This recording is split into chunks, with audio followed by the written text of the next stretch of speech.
د ورور پوښتنه کړې ده که سړی په روژه کې د خپل ښځې سره مینه کوي اوبه ورڅخه ولاړې سي روژه یې ماته ده. ګران ورور د شریعت مسایل زه غواړم روښانه درته ووایم.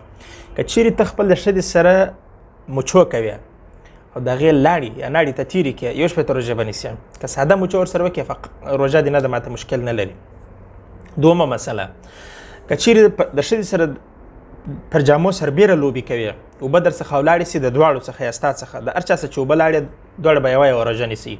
که د حقیقي جنسي اړیکې وساتلې دواړه به یو شپې ته روژې نیسي. که تا د ښځې سره په زوره وکړ یا ښځې ستا سره په زوره وکړ کار نو هر څوک چې مکره حالت کې و هغه به یوه روژه نیسي بل به یو شپې ته نیسي. مثلا که تا د ښځې سره زور کړی و ته به یو شپې ته نیسي ښځه به یوه او عکس صحیح سو. که چیرې تر جامو لاندې مو ولو که دا ستاسو د عضو د سر د ښځې په مخصوص اندام کې پټ سي هم به دواړه یو شپې ته روژې نیسي ولو که فارغه نه یاست.